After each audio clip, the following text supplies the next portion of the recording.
ចាសួស្តីទាំងអស់គ្នាដែលកំពុងតែទស្សនានៅវីដេអូមួយនេះអធិស្ឋានផងឮសូរថ្លង់នៅខាងលើហ្នឹងគេដេកគេកំពុងដេកកតុបហើយ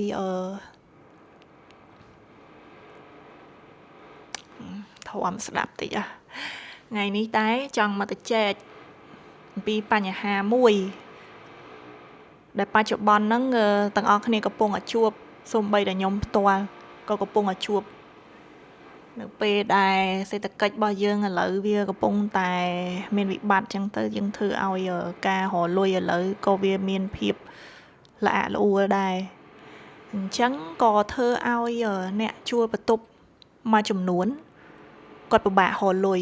ម្ល៉េះហើយធ្វើឲ្យការទូទាត់សាច់ប្រាក់របស់គាត់រៀងរាល់ខែហ្នឹងវាមានភាពយឺតយ៉ាវតែអ្នកខ្លះទៀតហ្នឹងមនុស្សមួយចំនួនខ្ញុំជឿថាគាត់ពិតជាជួបនៅវិបត្តិហ្នឹងមែនណាមួយខែពីរខែបីខែអត់អីទេតែបើសិនជារាល់ខែខ្លាំងពេកខ្ញុំគិតថាអាហ្នឹងមិនមែនមកពីសេដ្ឋកិច្ចអីវិបត្តិអីទេគឺមកពីខ្លួនគាត់ហ្នឹងតែម្ដងគឺគាត់ទលាប់អាហ្នឹងគេហៅទលាប់មនុស្សយឺតយ៉ាវនៅការទូទាត់សាច់ប្រាក់ឲ្យគេហ្នឹងតែម្ដងគឺខ្ញុំជឿថាចរិតមនុស្សទេអាហ្នឹងអញ្ចឹងមិនព្យាយាមកែប្រែអស់ហ្នឹងចេញទៅពីព្រោះអីអាទម្លាប់អស់ហ្នឹងអត់ល្អទេចង់ប្រាប់ថាបើសិនជាយើងចង់បាននៅជីវិតមួយដែលរលូនស្រស់បំព្រងទៅណាមកណាជួបតែមនុស្សល្អជួបតែរឿងជោគជ័យក្នុងជីវិតចរិតអាក្រក់តិចតួចហ្នឹងកែវាចេញព្យាយាមកែពីមួយឆ្នាំទៅមួយឆ្នាំសូម្បីតែខ្ញុំក៏មានចរិតអាក្រក់ដែរតែនៅពេលដែលខ្ញុំឃើញថាអូចរិតហ្នឹងខ្ញុំអាក្រក់ខ្ញុំព្យាយាមកែវាទោះបីជាវាមិនបាន 100% ក៏វារៀងអន់ខ្លះដែរអញ្ចឹងម្ល៉េះហើយដើម្បីចង់ឲ្យបានជីវិតល្អយើងត្រូវកែទម្លាប់ដែលអាក្រក់ចេញឲ្យអស់អញ្ចឹងក៏សូមផ្ដាំទៅអ្នកដែលជួលខុនដូក៏ដោយជួលទីតាំងមួយចំនួនសូមមេត្តាជួយទៀងនៅការទូទាត់សាច់ប្រាក់រាល់ខែឲ្យទៅខាងម្ចាស់គេផងព្រោះដោយសារម្ចាស់គេក៏គាត់ត្រូវការនៅប្រើប្រាស់វាតគ្នាដូចគ្នាអញ្ចឹងដើម្បីឲ្យការដំណើរការរបស់យើងការធ្វើការរបស់យើងអត់មានភាពតាក់ចឹងតើកាលណាយើងទូទាត់លុយឲ្យគេស្រួលខ្ញុំទម្លាប់ឃើញខ្លួនឯងខ្ញុំចឹងមែនពេលខ្លះសុកចិត្តនៅក្នុងកុងអស់អាលីងចេញលុយថ្លៃទំនិញក៏ដោយអីក៏ដោយចេញអស់អាលីងពីខ្លួនណាតែយើងដល់ពេលដែលត្រូវឲ្យគេហើយសុកចិត្តឲ្យគេខ្លួនឯងសល់តែមួយរៀលនៅក្នុងកុងឯងក៏មានដែរអត់មាន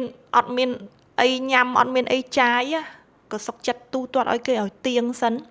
ហើយនឹងគោរពពាក្យសម្ដីយើងបើសិនជាខ្ញុំនិយាយថាថ្ងៃហ្នឹងហើយគឺថ្ងៃហ្នឹងហើយគឺថ្ងៃហ្នឹងគឺខ្ញុំឲ្យគេតែក្នុងករណីថាបើសិនជាខ្ញុំនិយាយថាថ្ងៃហ្នឹងហើយដល់ពេលហ្នឹងគឺគាំងស្ទះ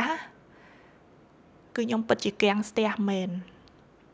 ហើយនឹងខ្ញុំនឹងមានហេតុផលខ្ញុំអត់ឲ្យមានលើកទី2ដែលនិយាយកុហកខ្លួនឯងអាហ្នឹងគេហៅកុហកខ្លួនឯងអញ្ចឹងកែប្រែទម្លាប់ហ្នឹងចេញណាក៏ជួបដែរបញ្ហាហ្នឹងសូម្បីខ្ញុំផ្ទាល់ខ្ញុំឆ្លងកាត់អស់ហើយពីរហូតមកដល់ថ្ងៃនេះចំណាស់នេះកូន2ជួបអស់ហើយការទូទាត់អីផ្សេងណាបើសិនជាយើងផ្ទាល់មែនផ្ទាល់ម្ដងពីរដងវាអីណាតែបើវាជាប្រចាំអានឹងជាចរិតអត្តចរិតរបស់យើងទេអញ្ចឹងព្យាយាមកាត់បន្ថយវាឡើងព្យាយាមលុបបំបត្តិចោលកុំចឹងហើយពេលដែលយើងរកបានធម្មតាអ្នករកស៊ីគឺអញ្ចឹងកុំភ្លេចខ្លួនចាយអស់បើយើងមិនអាចមើលថាអនាគតទៅយើងរកបានអត់ទេយើងមិនអាចទស្សទាយនៅអនាគតដឹងទេអញ្ចឹងនៅពេលដែលយើងកំពុងរកបានហ្នឹងយើងទុកវាសិនទៅចង់បានអីហ្នឹងយើងផ្អាកទៅកុំទាន់អាទិញព្រោះនៅពេលថ្ងៃខាងមុខយើងអត់ដឹងថាយើងនឹងរកបានឬក៏អត់ទេអញ្ចឹងយើងត្រូវតែរៀបចំកញ្ចប់លុយហ្នឹងរបស់យើងឲ្យត្រឹមត្រូវ ទើបធ្វើឲ្យជីវិតយើងវាអត់ស្ទះវាអត់គាំងចេះខ្ញុំសង្ឃឹមថាគ្រប់គ្នាសូមជួយកែនៅអត្តចរិតដែលអាក្រក់របស់យើងចេញទៅដើម្បីឲ្យយើងទាំងអស់គ្នារស់នៅដោយភាពរលូនដូចទឹកទន្លេហូរអញ្ចឹងណាហូរអត់ទាក់ទេទឹកទន្លេខ្សែទឹកទន្លេគឺហូរទៅមុខរហូតវាមិនអាចហូរបកមកក្រោយវិញបានទេត្រូវអត់អ្នកទាំងអស់គ្នាអញ្ចឹងដើម្បីឲ្យខ្សែជីវិតរបស់យើងហូររលូនទៅយើងរលុយឲ្យរលូនដូចទឹកទន្លេលុះត្រាតែអត្តចរិតរបស់យើងហ្នឹងក៏វារលូនដូចគ្នាកុំឲ្យចាំតិចទៀតចាំស្អែកចាំចេះចាំចោះកុំឲ្យសោះយើងដល់ថ្ងៃទូទាត់គេយើងទូទាត់គេទៅយើងកុំទុកអីជឿវាអត់មានទៅចំណេញអីនឹងមួយថ្ងៃពីរថ្ងៃហ្នឹងទេពេលដែលយើងធ្វើវាបានថ្ងៃក្រោយទៅទម្លាប់របស់យើងក៏ល្អដែរហើយសូម្បីតែអ្នកនៅជុំវិញខ្លួនយើងក៏គេទុកចិត្តយើងដែរពីព្រោះអី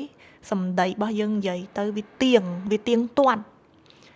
តែកាលណាយើងនិយាយអត់ទៀងម្ដងចេះម្ដងចង់ចាំថ្ងៃនេះចាំថ្ងៃនោះសូម្បីតែពួកម៉ាក់នៅចិត្តខ្លួនក៏លែងមានដែរព្រោះគេលែងជឿយើងហើយនៅពេលដែលយើងអត់គោរពសម្ដីខ្លួនឯងកុំថាឡើយមិត្តភ័ក្តិល្អវាស្រូបទាញបានតែអ្នកដែលមិនល្អនៅជុំវិញខ្លួនទេជឿខ្ញុំទៅកាលណាយើងចរិតមិនអ្នកនៅជុំវិញខ្លួនយើងចរិតដូចគ្នានឹងទៅនៅមួយគ្នាចុះអញ្ចឹងនៅពេលដែលយើងអត់កែប្រែនៅអត្តចរិតអាក្រក់របស់យើងចេញបានទេយើងស្រូបទាញតាអាក្រក់ហ្នឹងមកគៀកខ្លួននឹងឯងអញ្ចឹងពីខ្ញុំទៅខ្ញុំសង្ឃឹមថាទាំងអស់គ្នាកែប្រែនៅអត្តចរិតអាក្រក់របស់ខ្លួនឯងចេញឲ្យអស់សង្ឃឹមថានាំគ្នាជួយកែសូម្បីតែខ្ញុំក៏ខ្ញុំមិនមែនជាម្នាក់មនុស្សល្អអីដែរពេលណាខ្ញុំឆ្នះដែរនឹងខ្ញុំខឹងខ្ញុំទប់មិនបានទេជាពិសេសគឺបញ្ចេញតាមទឹកមុខឲ្យដឹងតែម្ដងពេលអត់សុបាយចិត្តឬពេលខឹងហ្នឹងណាអញ្ចឹងក៏ខ្ញុំក៏មានគុណវិបត្តិដែរប៉ុន្តែយើងអត់អាចមើលខ្លួនឯងឃើញទេទាល់តែមិត្តភ័ក្តិឬអ្នកដទៃដែលនៅជុំវិញខ្លួនយើងទៅគេឃើញអញ្ចឹងបើសិនជាគេនិយាយមកម្នាក់និយាយមកយើងកុំទាន់ជឿតែបើ2 3 4 5នាក់និយាយពាក្យដូចគ្នាយើងពិសោធន៍មើលខ្លួនឯងទៅយើងចឹងមែនអត់ហើយបើឃើញថាវាអាក្រក់ហើយយើងកែវាទៅវាមិនអស់ប៉ុន្មានលុយទេជឿទៅហ្នឹងហើយខ្ញុំមានតែប៉ុណ្្នឹងទេហើយសង្ឃឹមថាវីដេអូមួយហ្នឹងក៏ជាសារដាស់តឿនដល់ទាំងអស់គ្នាដែលតាមដានទស្សនាវីដេអូមួយហ្នឹងសង្ឃឹមថាពេលដែលស្ដាប់ហើយកុំខឹងខ្ញុំព្យាយាមមើលខ្លួនឯងកែប្រែនៅអ្វីដែលខ្លួនឯងមិនល្អនឹងចេញដឹកដៃគ្នាដើរទៅមុខមនុស្សណាក៏អាក្រក់ដែរគ្មានមនុស្សណាល្អគ្រប់10ទេជឿខ្ញុំទៅតែអ្វីដែលមនុស្សអាចធ្វើបានគឺការកែប្រែខ្ញុំធ្លាប់ការខ្ញុំនៅពីក្មេងខ្ញុំខ្ជិលពេលខ្ញុំដេកងើបម៉ោង1ម៉ោង2ថ្ងៃអីចឹងងើបយូរទៅដូចអត់ឃើញតែខ្លួនឯងនឹងអភិវឌ្ឍអីសោះដូចចោលពេលវេលាទៅទេណារហូតដល់ពេលមួយភ្ញាក់ខ្លួនឯងអត់មានណាប្រាប់ទេភ្ញាក់ខ្លួនឯងតែម្ដងថាអញអត់ប្រយោជន៍មែនណោះស្អែកឡើងឲ្យកម្លាំងចិត្តខ្លួនឯងងើបម៉ោង6ព្រឹករហូតធ្វើបានអញ្ចឹងបានន័យថាយើងបានកែប្រែទម្លាប់របស់យើងបានហើយធ្វើវាតទៅទៀតអញ្ចឹងយើងខ្លួនយើងគឺយើងដឹងថាយើងធ្វើអីបានសមិទ្ធផលពីមួយឆ្នាំទៅមួយឆ្នាំយើងបកទៅមើលការយើងមួយឆ្នាំមុនអូអញមួយឆ្នាំមុនអត់មានអីអូមកដល់មួយឆ្នាំនេះអញចេះសល់លុយដែរតាអញលុយល្អដែរតាអញដូចមានពួកម៉ាក់ល្អពួកម៉ាក់អាក្រក់ទៅអស់ដែរតាអញ្ចឹងយើងនឹងឃើញផលហ្នឹងវានឹងហុចឲ្យយើងភ្លាមនៅពេលដែលយើងកែប្រែនៅអត្តចរិតអាក្រក់របស់យើងចេញមែនលើសង្ឃឹមថានាំគ្នាកែទាំងអស់គ្នាហើយសូម្បីខ្ញុំហ្នឹងក៏មិនល្អហ្មងដូចនិយាយដែរអញ្ចឹងក្នុងវីដេអូហ្នឹងនិយាយហ្មង100ដងអាពាក្យហ្នឹងចាំបើឃើញថាខ្ញុំមិនល្អជួយប្រាប់ខ្ញុំផងថាខ្ញុំអត់ល្អចេះចោលវីដេអូហ្នឹងបងឯងនិយាយដូចរៀងមុតតិចហើយចេះចោលខមមិនប្រាប់មកខ្ញុំអត់មានបំណងអាក្រក់អីទៅចង់ឲ្យយើងខឹងខ្ញុំទេគ្រាន់តែចង់ដាស់តឿន យើងធ្វើមិនព្យាយាមកែប្រែនៅអ្វីដែលអាក្រក់របស់យើងចេញណាអើយថ្លង់អាអ្នកអើយថ្លង់ខ្លាំងនឹងវីដេអូហ្នឹងគេមើលប៉ះពាល់អារម្មណ៍គេអត់គេធុញគេអូសចោលទៀតហ្នឹងហើយវីដេអូនោះអត់មានអីទេមានប៉ុណ្ណឹងចាអរគុណដែលបានអង្គុយស្ដាប់ខ្ញុំនិយាយតប៉ែដល់10-20នាទីចាអរគុណហើយសង្ឃឹមថាបើសិនជាទាំងអស់គ្នាយល់ស្របគំនិតខ្ញុំដែរសូមជួយចុច share ម្នាក់មួយ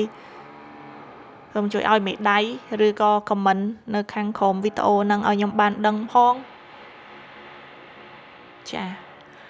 ថ្លង់អើយថ្លង់អ្នកអើយប៉ណ្ណឹងបានហើយចាបាយបាយអរគុណ